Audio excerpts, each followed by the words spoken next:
gusto mo ng legit na chika, eto na yun! Chika! Walang filter, walang edit. Chika! Hindi ito fake, hindi ito lame. Chika ni Sisa!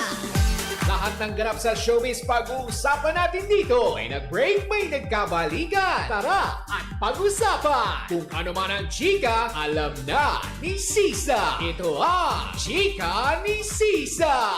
Chika! Ni Sisa! We are number 106.7 Energy FM. Panggawag mong sabihin radyo, sabihin mo Energy sa magandang hapon po Metro and Mega Manila, sa mga nakatutok via our digital platforms on Facebook, TikTok, and of course sa lahat ng ating team replays, diba, na nanonood on our YT channel on Energy FM 1067 sa mga kayong panig ng Pilipinas at ng mundo. Hello Philippines and hello world, diba? Bago ko tuluyang ipakilala ang aking napakagwapong guest for today, well, mamaya makakasama natin siya. Gusto ko muna mag-hello kay J.R. Chu Mendoza as promised, diba? Bagong friend natin yan sa TikTok, diba? Marami tayong nakikilalang mga bagong friends sa TikTok at maraming mababait na tao sa TikTok, ha? Hindi naman lahat, toxic, ha? Charo! Hindi naman lahat yan, diba, na nakakaloka. Pero yun na nga, diba? Pero eto na, speaking of, pantanggal ng katoksikan sa ating pangangatawa at kalusugan, dapat meron tayong mga food supplement na ating pinagkakatiwalaan, parang ang MX3 capsules. Alam niyo ba na about MX3 capsules ay low in sodium, fat-free at cholesterol-free? Nagtataglay ito ng alpha, beta, gamma nutrients na may antioxidants and anti-inflammatory properties. Alam niyo rin ba na bawat MX3 product ay dumaan sa state-of-the-art ISO certified na planta at masusing pinag-aralan ng mga highly trained pharmacists at microbiologists. Kaya nga naman hindi katakataka nang umanito ng iba't ibang awards mula sa iba't ibang parte ng mundo dahil ito'y proudly Philippine-made. Kaya kung meron ka pang katanungan, pwede mong bisitahin ang kanilang website sa mx3ph.com. Paalala pa rin po sa lahat ng MX3 ay hindi gamot at hindi ito maaaring gamiting panggamot sa anumang uri ng sakit. Sa MX3, dito ako believe. Sa nga naman, etong ipapakilala ko na talaga mapapabilib talaga kayo ng gusto. Of course, a very good friend of mine, a very good friend of Energy FM, the sentimental pop prince himself. Wow, antara! The sentimental pop prince of OPM. Eto na, sama-sama natin palakpakan Myrus! Hello! Diba? Teka lang, paano ba yung on ko? Ayan, naka-on na. Naka-on na ako. Sorry, di ko naririnig. Hello, magandang hapon sa lahat po ng nakikinig. Oo. At nakatutok ngayon sa atin dito sa Energy FM. Yes. Kamusta ka na? Kamusta ka din? Diyos ko, balita ko magkaka-concert ka daw. Oh, wow! Baliktad! Ikaw! Mali! Balita ko magkaka-concert ka nga October 9. Balita ko nga din eh. Diba? Na nakakaloka. Yeah. Tell us something about the concert. Nakakatuwa naman. I'm so proud of you, kapatid. Salamat. Diba? Dahil nagsalamin kasi yung luha ko, butil-butil. Hindi. Maraming salamat lang. You know, masarap sa feeling na binigyan ulit tayo ng Diyos ng pagkakataon na makabalik sa kung ano talaga yung gusto nating gawin. Correct, diba? And naniniwala ako na may time talaga no? Sa lahat. May proseso, may tamang timing. Kaya nga yung title ng concert ko is Myrus, My Time. Yun yung tanong ko sa'yo kasi kanina, di ba? Nasabi nga ni Sheena, mamaya mo na interviewin si Myrus. Yeah. Para mas maganda, di ba? Sabi ko kasi kanina, My Time. So sabi ko nga, is this your first solo ba? Hindi. Oo. Parang siguro babalik lang tayo sa concert scene. Kapag comeback natin sa concert scene. Kasi wow. after ng pandemic, medyo Naglaylo. nahirapan din yung mundo mag-adjust agad, diba? So, now na everything is okay naman. So, eto, nakabalik na tayo. Myrus, meron akong tanong. Ever since ba, under Viva ka na? Hindi. Nagsimula ka? Napapaiba-iba ako eh. Nag-start ka doon sa start- Pusong Lito? Pusong Lito, parang... Star Records ba? Hindi. Ay, Iba. hindi. Parang... Ang gulo talaga ng buhay ko. Wait lang. Basta nag-start ako nung bata ako, 3 years old ako kumakanta. Galing ako ng Cavite. Malaki yung pangarap, pero alam mo yung... Na itinupad naman Hindi ng kasi alam mo yung Panginoon. Kapitana, parang di ba pag galing ka ng probinsya, minsan parang iniisip mo, parang suntok sa buwan, yung mga bagay-bagay na mangyayari. And then, nag-try talaga tayo sa Manila na discover, naglabas ng mga ay, hello. Hello. Naglabas ng mga cover songs and then nag-venture na tayo, gumawa na tayo ng mga sarili nating mga songs. And yun, so hindi ko na nga alam kung nasan ako eh. Kasi alam mo yun, nung nakita ko mismo yung poster itself na My Rose, My Time, sabi ko, ay wow. Kasi biniblessed ka ngayon sobra. Ang galing, di ba? Hindi, salamat sa Diyos talaga. Yeah. Kaya ko nga sinabi kanina, congratulate kita because you are one of the ambassador of MX3 also. Yes. Di ba? Na sabi ko, ay biniblessed yung tao. Ang galing, di ba? So itong concert niya, My Time, parang napaisip tuloy ako na sabi ko, possible kaya na oo nga, no? My Time. Kasi, Kapitana, para sa akin, my waiting season is finally over. Tama. Ito na yun. Tinupad ni Lord yan. Tinupad Through ni Isaiah Lord yan. 60 verse 22, diba? Wow. If it is the right time, the Lord will make it happen. Tama. Kaya tinupad niya yun sa'yo sa pamamagitan ng salita niya through a concert which is happening on October 9 sa Music Museum. Sino makakasama mo dito? Alam mo, ang mga makakasama ko dito ay hindi ko pa rin alam. Talaga Seryoso? Hihilo pa ako eh. Parang, sabi ko, wait lang. Kailangan natin ba confirm yan, Kuya George Roca? Sabihin mo naman sa akin yung... Pero syempre, itong concert nito, proud na proud ako dito sa Golden Rock Production. Okay. Ito yung kasama ko sa journey ko dito sa pagbabalik sa concert scene. And isa din sila sa mga inalign ni Lord, no? Na mga tao para matupad tong mga plinano namin last year pa. Correct. Kaya, ay naku. Ang galing naman, excited diba? lang. Sobrang busy mo nowadays. Sobrang busy. Bukod doon sa single mo na kahit ikaw ang lumayo, diba? And yun yung latest single mo. Yes, pero nag-start ako, parang last year, naglabas ako ng hindi na babalik yung pinremote ko din before. Oo. Dire-diretso siya eh. Diba? Parang sabi ko lang last year, Lord, ilalabas ko tong song na to. Oo. Wala, kumbaga, scratch ulit. Ang galing. Kumbaga sabi ko, ang magiging promoter ko ngayon, ikaw, Lord. Ikaw talaga. Kasi, nangangapa ako eh. Sabi ko, alay mga kaibigan ko, tutulungan pa ba nila ako? Or, oo naman. nakakapasok pa ba ulit yung songs ko sa mga playlist nila? Ang sabi ko, Lord, 10K views. Ngayong buwan lang to. Nakakahiya kasi kung wala man lang manood, pero iba binigay niya. Diba? Millions of views. Correct, diba? Grabe. Sabi nga sa iyo diba? Sabi rin ni Lord naman yun, diba? If I open a door, no man or nobody can shut it down. Diba? Tagalog nun. Ha? Ang Tagalog nun. Kapag ako nagbukas ng pinto, walang sino man ang pwedeng magsara nito. Hindi nyo kinaya! Kasi ako naniniwala ko. Tapat ko, linis. Pero hindi nakakatuwa, no? Hindi ka nagbabago, Myros. Bakit? You're still the same Myros. So, alam mo natin na talagang may pangalan ka na. Do you really mark a name sa music industry, di ba? From the start, yung Pusong Lito, ang dami ng mga hit singles na halos lahat ginamit na rin. Parang ginagamit na rin yung iba sa mga teleserye, di ba? Na mga kanta mo. Pero yung mga paa mo, nakaapak pa rin sa lupa, ano? Kasi nakakatakot pag di na siya nakaapak sa lupa. Kapag tumaas na ba, kinuha na pala. Hindi, what I mean is, bibihirang katulad mo. Ay, salamat. Sa industriya na kahit pa sabihin mo nakakatamasa na ng sobrang, alam mo yun, kasikatan, atensyon ng tao, 'di ba? Pero never ka nakakalimot lumingon at magpasalamat sa lahat ng mga tumutulong sa'yo. Hindi kasi alam mo ako, ang paniniwala ko, Kapitana, everything na meron tayo sa mundo, temporary lang to. Totoo naman. Kasikatan, mga material na bagay, kung ano man yan, temporary lang yan. Correct. At the end of the day, yung creator pa rin natin yung magde-decide eh. Sa isang pitik niya kasi pwedeng mawala lahat in an instant, diba? Correct.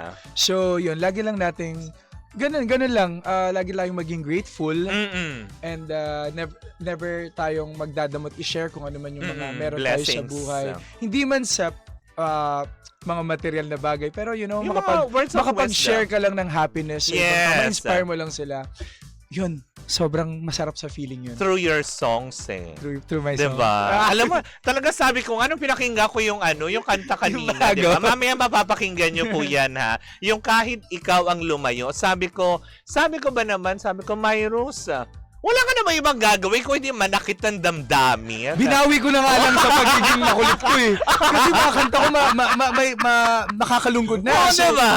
kung pati yung personality ko nakakalungkot, wala na. Wala Kumbaga na sa parang, mundo ba? itong kahit ikaw ang lumayo, diba, na Aray. oh my gosh, talagang andun Nakarelate pa rin ka? yung Hindi eh, kasi 10 years na ako single. Oh. So, wala. Alam mo, proud ako sa mga kaibigan nating 10 taon, 15 years na single at hindi naman naghanap ng, parang hindi nila na-feel na may kulang. Oo. Diba? Ano mo naman yung may jowa ka, kung lagi ka bakit? namang... Andyan naman kayo, mga kaibigan. Oh. Sapat na ng pagmamahal yon. Correct. Kaya naman, nasa relasyon ka nga, pero puro ka rin naman konsumisyon. Oo, tas reklamo. Diba? Tigil na natin. Diba? Wala nang ganyan-ganyan. Jowain mo na lang yung sarili mo. Ako ang sinasabi sa akin, Oo. bakit wala kang jowa? Mm. Sarili ko nga, natatamad ako replyan. Hindi totoo, di ba? Parang, Minsan okay. kasi parang pag-uwi mo ng bahay, parang gusto mo na lang deadma, Matulog higa. ka na lang. O kaya basta gusto mo lang tumunganga, magdamag, na wala ka nakakalimutang replyan. Oh, ganun lang tayo mga kaibigan. Ganun lang yung mindset natin. Correct. Okay lang na walang jowa. Mm-mm. Basta may pangkape. Oo. Totoo yan. Tama, di ba? Tama ng best friend mo yung kape. Oo. Kasi minsan ang pinakamasarap na kape, yung kapiling mo lang yung sarili. Oo, totoo naman. Nasaan siya? Hindi, kasi minsan pag may kasama ka, Myros, alam mo kung ba, magastos. Magastos, tas meron pa dyan yung iba nakikiramdam. Oo! Hindi bang parang, huy, Oo nga. ano? Tawang-tawa lahat ng yung mga nanonood sa atin online sa Energy FM. Sabi niya, Myros, huge thank you sa'yo sa mga high school jam days ko. Sabi ni Corina Dano, diba? Alam mo, idol ko yan si Ma'am Corina eh. Kasi ang dami niya nang nabigay na tsinelas. Ay, iba yun? Iba yun! Mali! Mali na naman. Hindi chinela. Sabi namimigay niya. Sorry, Ma'am Corina. Diba? Mag-hello ka. Tawang-tawa si si Savannah. Sabi niya, tama kasi po yung mga fans mo po lagi po ang nakakatulong po sa atin. Diba? Kaya Savannah, magpa-cash G ka na! Pero sandali, matanong ko, kasi ngayon, kasi you are now with Viva, tama? No! Hindi ba? Like si Kuya Moises. Okay. So, ito na yung tanong ko. Kasi dati, ang pangalan na ginagamit mo is buo, diba? Myros Apasible. Pero ngayon ba, Myros na lang ba? Hindi, ever since Myros lang talaga ginagamit ko. Myros. Yung Saan ibang- ang galing yung may mga Diyos ko, apelido meron ka pa nga. nakukuha? Ayan, nilista ko na dito yung mga apelyidong binigay sa akin. Meron ako, Myros Cyrus. Kasi nga, kababata ko si Miley. Hello? Tapos, may Myros Ramirez, Myros Fernandez, Myros Araneta Subel. Diba? Doon na tayo sa Apasible, magagalit yung tatay ko, patay na nga siya, baka bumakot. Wow! Uy! Eto na lang yung tanong ko. Yes. Dahil sa latest single mo na Kahit ikaw ang lumayo. na kahit ikaw ang lumayo, anong pinagugutan mo nitong inspirasyon na ito? Na bago mo to nabuo, na bakit mo to naisip na ganito na? Tatanggalin ko tong salamin na Sige. to. Kasi gusto kong makita nila na pagsagutin ko tong song na to. Alam mo, Oo. yung song na yan, Oo. yung kahit ikaw ang lumayo, it's actually my song for myself. Oh. Kasi nung time na depressed ako, Oo. it's like, Wag ka nga nagsiseryoso, kinikilig ako. hindi, it's like, ako naman yung lumayo sa pangarap ko eh. Okay. Ako yun. Kaya parang may line sa song na kahit ikaw ang lumayo, hindi ko magagawang magalit sa'yo. It's because mahirap kalaban yung sarili mo eh. So, umabot ako dun sa punto na ako yung lumayo sa pangarap ko. Oo. And now na binabigyan ako ng chance na makabalik Na ulit, ulit, 'di ba? Parang sabi ko, no, hindi ko nasasayangan pagkakataon na Bakit pinagkaloob nga sa ni Lord. ba? Ang dami kong pinagdaanan. Na may problema. As in, nagkaroon ako ng PTSD, post-traumatic Oo, stress yes, oo. disorder. Parang sabi ko nga, una ganon. Mm-mm. Nagkaroon pa ako ng bipolar disorder. So, nag-branch out. Oo. Yung depression ko, ang dami ng branches. Ang yaman ko. Taray. Oo. Like pa yung pinakamalaking mall dito, Yes. ah. And then, sabi ko sa self ko, Kapitana, ang dami mo ng pinagtitake na gamot, Myros, para lang kumalma ka. Oo. Binibigyan ka lang yun ng temporary na solusyon. Oo. Kailangan niyang mangyari kasi doon ko pala makikita kung gaano yung healing powers na kaya ng Panginoon. Oh, compare sa mga iniinom mong Yes. gamot. Yun yung nabigay niya sa akin na parang unti-unti, hindi instant. Oo. Unti-unti, sabi ko, Lord, babalik na ako. Oo. Lord, gusto ko na ulit makabalik sa kung ano yung gusto ko talagang gawin. Mm-mm. Hindi naman siya isang buwan, diretso agad. Correct. Prepare niya ako mentally, Mm-mm. spiritually, emotionally. Yes. So, etong mga nangyayari na to, so, sabi ko, prepared na ako. Oo.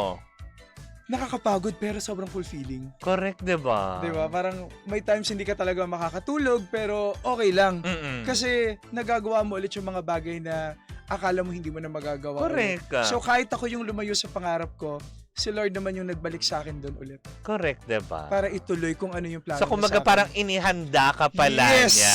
Correct. At saka, Kaya pala kailangan mong pagdaanan yan, which is sa mga nanonood nakikinig sa atin, diba? Na hindi porket may pinagdadaanan ka, it's the end of the world. yeah. Alam mo yung makasalanan ka, hindi ka na mahal ng Panginoon, pero ikaw yung living proof na, Yes! alam mo, dapat nasa MX3 stories ka eh. Dapat nandun ka nagpo-promote. Miss Mayor na, pwede naman tayo mag-usap. Uy, batiin mo yung mga taga-MX3, nakikinig sila ngayon. sa MXC family. Oo. Diyos ko po, October 9, 2026. Myros My Time sa Music Museum, Beck Henneman. Oh, malay mo naman, diba? Hindi, tsaka isisingit ko lang to, Mm-mm. Kapitana. May mga plano tayo sa buhay natin na minsan mapapatanong tayo bakit hindi siya natutupad. Mm-mm. Ibig sabihin kasi, hindi yun yung will ni Lord para sa atin. Perfect, yes. Hindi niya tayo makikitang mag-grow doon kasama siya. Mm-mm. So, kung ano man yung mga plano na yan, gaganunin yan eh. E-elbowin niya ng malalak kasi alam niya na baka pwedeng kasira mapasama sa'yo. ka. Oo, Yes. And ngayon kasi ako, ang panalangin ko lang, Lord, lahat ng opportunities, Mm-mm. marami yan. Mm-mm. Pero kung hindi galing sa'yo yung mga opportunities Oo. na to, wag mo nang ituloy. Correct Kasi gusto ko ka. lahat ng opportunities galing lang sa kanya. Kasi 'di ba, sometimes na-overwhelm tayo sa dami ng blessings. Yes. Naakala natin galing kay Lahat Lord. sa kanya. Minsan pala sa kalaban niya. Pero yung pala, finifeed ng kalaban para sambahin mo na yung mga blessings na dumadating, makalimut ka sa kanya. Yes. Pero number one ang ginawa, ang galing talaga, no? Talagang nanalig ka. in your Nanalig faith, talaga ah. tayo. Tapos nang mabinigay niya sa'yo ito, may concert ka on October 9. at dire-diretso siya. Diba? Pwede naman natin sabihin yung sa... Meron pa kami October 25 sa Singapore. Oh, ay! In fairness, Myros diba? My Time, dire-diretso siya sa ibang bansa. O, ay, sabihin mo na sa mga nanonood sa atin dyan, diba, sa Singapore. Sa Singapore. Jerwin Guys! De Leon. Ayan, una mong hanapin si Jerwin De Leon na sa Singapore na yan. Ang sasabihin ko lang sa inyo, si Myros po ay magsising Oo. sa Singapore. Gusto ko yun. Pero bago ka mag-Singapore, October 9. October 9, tayo ay magsising Oo, sa sa Music Museum. diba? Sabi ni ni Arlene Medrano, we are so proud of you. Deserve mo lahat na nangyayari sa'yo. Oh. Aww. Ang sarap na makarinig ng ganun. Ano? Pero mas masarap kung magpapadala ko ng food dito sa RJFM. Hindi totoo yan, Myros, diba? Ang sarap Totoo. ng ganun. Coming from kumaga stranger na hindi naman talaga kayo close, 'di ba? Most of the time nakakakuha ka ng mga words of encouragement o Yes. wisdom. Tsaka Diba? alam mo, Kapitana, yung may Ano? magme-message sa akin minsan na grabe po yung song mo, Mm-mm. naging theme song po namin to, pares Mm. po kaming PWD, mga ganun. Ay, wow. Kasi may song ko, wala man sa'yo ang lahat. Oo. So, sabi ko talaga, sabi niya, alam niyo po ba, naglalakad daw siya sa aisle, Mm-mm. yun yung kinakanta nila. Oh. Grabe. Kung alam niyo lang kung paano yung proseso ng pagsulat. Di ba? Parang hindi ko, grabe ang nare-reach ng music, di ba? Sa tuwing nagsusulat ka ba, Myros? sumasakit kamay ko. Oo, alam ko. Alam ko naman 'yon.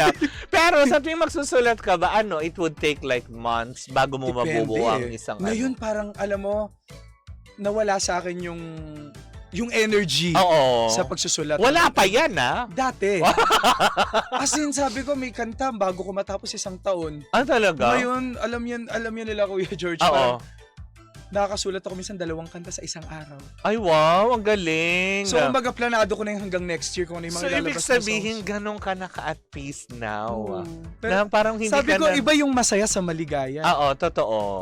Ngayon, maligaya ako. Mm-mm. Kasi kontento ako sa kung ano yung meron ako sa buhay. Sobrang na-appreciate ko yung mga tao sa paligid ko. Mm. Even, kasi pag depressed ka, minsan patay yung ano mo, yung emosyon mo. Yes. So, sa mga pinagtitake mo, parang hindi mo na na-appreciate yung mga tao sa paligid mo. Mm-mm. But now ako, sobrang na-appreciate ko ang nanay ko, mga kapatid ko, mga kaibigan ko, ikaw, si Yeah. Kuya, lahat ng mga taong nararamdaman ko yung pagmamahal. Correct. Diba? It's something na irreplaceable. Kaya nga nung tinawag nga kagad sa akin Myros will be there on August 3. Hindi ako nag-second thought. Sinabi ko, yes. Salamat. Diba? As in, Salamat. kasi nga magpo-promote diba? Pag mga ganyan sa industriya, pag mababait ka din sa mga taong nakakasalamuha mo, you're just going to give it back to them. Diba? Yeah. A very good example to that, diba? Sila Tita Sylvia Sanchez, diba? Yung kanyang mga artist ngayon, yung may batang mga Down syndrome, dahil doon sa I'm Perfect. Imperfect. Ngayon, nasa Italy sila. Nasa Lucania Film Festival. Kumbaga parang nominated sila doon as one of the best picture na lalaban doon sa film festival. Diba? Pag Galing, binibless diba? na Ang ganyan. galing. Hindi kasi, ang maganda kay Tita Sylvia, Mm-mm. binigyan niya ng muka at boses yung mga nasa Down syndrome community. Correct, diba? Nakakatuwa, diba? Uy, malay mo, yung next producer mo, producer yata si Tita Sylvia Sanchez. Tita Sylvia, magaling Diba? ako. Promise. Tita Ibiang, baka naman. Kaya naman. Yung next concert ni Myros, di ba? Oh, hindi mahirap kausap si Tita Ibiang. Tita Ibia. Kaya naman.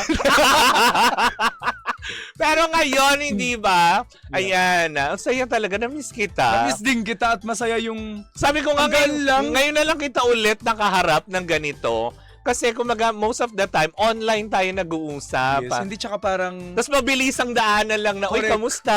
Ganyan. Hindi tsaka masaya lang ngayon. Parang feeling ko, thankful din ako sa mga pinagdaanan ko. Mhm. Feeling ko ang laki ng pinagbago ko as a person. Mhm. Lahat ng mga nangyari sa akin, na-share ko na sa mga tao. Mhm. And, ayun, feeling ko ginamit din ako ng Panginoon na kung meron man tayong nakikinig ngayon, Mhm. nanonood sa atin ngayon na may pinagdadaanan Mhm. mentally, Mm-mm. emotionally, I'm a living proof Oo. na kaya may pag-asa at wag kang mawawalan ng pag-asa and maraming mga taong nagmamahal sa'yo. You just have to open your eyes at magugulat And your heart, ka. of course. And your heart. Not only sa mga tao but sa creator natin kasi promise lagi ako naniniwala na our current Mhm. situation is not our final destination. Yes. Diba? Parang Sometimes, di ba, tinetest lang tayo ng panahon. God puts you in that situation to alam make niya, you stronger. At alam niyang kaya mo eh. Mm-mm. Diba? Kung feeling mo ikaw yung nabunot sa ruleta, Oo. magpasalamat ka kasi lahat ng nabubunot sa ruleta, ang ending naman yan sa dulo, panalo. Correct, di ba? diba? Yan din ang sinabi ng Panginoon, di ba? That the sufferings that you are experiencing right now can't compare to the joy what I'm about to give. Oh. Diba? So, pinapa-experience sa'yo lahat yan dahil after ng unos, may ginhawa. Oh. Sabi nga ng South Border, Oh. there's always Always a rainbow after the rain. Yun! Mag-apply na ba akong DJ dito? Papasa na po bang bago kong katandem si Myro? Papasa na po ba ako dito? Paki-press 1. Press 1. Para mas bagay mong katandem ko si Myros. Marami po kayo. Payag ba? Ay, grabe. O, diba? Hello po sa mga nanonood. Diba? Anyways, ayan, once again, Myros, ayan, invite our viewers and listeners, of course, sa mga nagpapaganda ngayon, sa lahat ng branches ng I Love Cat Encarnacion Salon. Naka-pipe in tayo sa lahat ng branches nila. Wow. Diba? Yung mga customers nila baka nakikinig, invite them on your concert. Baka gusto nilang bumili ng tickets. Sa mga nandyan po sa Cat Encarnacion. Oo. manood po kayo ng concert ko on October 9, 2026 sa Music Museum. Kasi po, hindi seryoso to, Kapitana. Oo. Seryoso ka na pala. Hindi seryoso pala ako. Lahat ng mga songs na kakantahin ko doon, ako mismo yung namili. Kumbaga connected siya sa pinagdaanan ko for the past 10 years sa career ko. Oo. At bawat upuan doon, meron ng libreng tissue kasi paiiyakin ko kayo. Akalain mo yun, 10 years ka na pala sa industry. At ang nakakatuwa dito, Kapitana, in favor to sa mga laging naiihi kasi may tissue. Isapin nyo na lang. Diba? Isapin nyo na mga kaibigan. Para mag-moment nakikiligin kayo, diba? Pero, hindi kasi ito yung concert na talagang buhos na buhos yung puso. Alam mo yun, talagang hands-on ako dito sa lahat ng mangyayari. Kaya, manood po kayo. Mura lang yung ticket ko, mga kaibigan. 3 piso lang isang tumpok. Totoo ba? Hindi, magkano nga? Ang VIP ko is nasa 2K lang. Yes. Picture siya doon sa mga Kailangan aware tayo doon, no? Paano ba? Doon sa mga customer na nasa loob ng I Love Cat Encarnation Salon, suportahan naman po natin si Myrus. Yes. At saka sa lahat ng listeners ngayon ng Energy FM, sa mga viewers din natin, guys, kung wala pa kayong ticket, pwede na po kayong bumili sa ticketworld.ph. At sa mga suking tindahan ay meron. Wala. Pag hinanap pwede kayo mag-message sa page ko, guys, sa Myrus, MYRUS, at may mga sasagot doon regarding sa ticket. Kapag hindi kayo sagutin, block nyo na po. Punta na lang kayo sa Ticketnet para sure. May sumasagot. Huwag kayo mag-alala, ako din naman yun. Diba? Saya lang. Ang saya-saya mo naman na nakakaloka. At syempre sa lahat pa din po ng mga nag-aabang ng iyong mga kanta, saan pila pwedeng mapakinggan? Mapapakinggan na ngayon yan sa 106.7 Energy FM and also sa Spotify, sa Apple Music, sa YouTube Music, sa YouTube din po and sa Facebook, sa lahat, sa TikTok. I-search nyo lamang po yung Kahit Ikaw Ang Lumayo by Myrus sa lahat ng mga iniwan at umaasa pa rin hanggang ngayon. Deserve mo yan. Hindi mo i-deserve. Hindi, deserve mong bumangon at makahanap ng bagong pag-ibig. Tama naman, hindi ba? Kung hindi man, baka kasi may pinaplan si Lord for you. Maging single. Diba? Mas masarap maging single. Maniwala kayo sa akin. Masarap matulog sa kama na ikaw lang mag-isa. Correct. At walang humihilik na katabi. Yung hindi ka magigising sa madaling araw kasi nakatapat sa'yo tapos maghihilik. Diba? At saka alam mo, basta alam mong may nagmamahal sa'yo na hindi mo man nakikita pero nararamdaman mo, and that's our Creator. Correct. Kumpleto ka na dapat sa buhay mo. Hindi mo na kailangan ng pagmamahal ng iba. Doon pa lang, sapat na. Diba? Amen to that, yes. Anyways, ayan, sobrang thank you sa'yo, Myrus, and good luck sa yung October 9 concert. Ayan, ulitin lang natin. Salamat, Kapitana, sa pagpapaunlak. And of course, si Kuya Moises Fernandez sa pagtulong sa talaga niya sa akin. Anytime pwede kang bumalik. Bukas ulit? Yes, why not? Bakit ba hindi? Araw-arawin natin hanggang dumating ang October 9. Diba? Yes. Ayan, mga pangkasuportahan natin si Myrus. Diba? October 9. At syempre sa mga taga-Singapore, Jerwin De Leon, alam ko na ikaw isa sa mga silent supporter ng Energy FM. Alam ko susuportahan mo din naman si Myrus, diba? October, ano yun? October 9, 2026, hindi 2027. Hindi sa Singapore. Sa Singapore. Ano ba? Anong date? October 25. Yan, October 25 sa hindi mga 26, taga-Singapore. 25. Hindi ba? And of course, I wanna say hi to Kuya Otek. Kuya Otek, maraming salamat din sa iyong pag-help sa akin. At sa kanya ding alaga na si Ariel, napakabait din ito. Ano pa ba? Sa Golden Rocks Production, kala Kuya George Roca, kala Kuya Rudius, and sa aking mga Myrus loyalists, hindi ko na maisa-isa.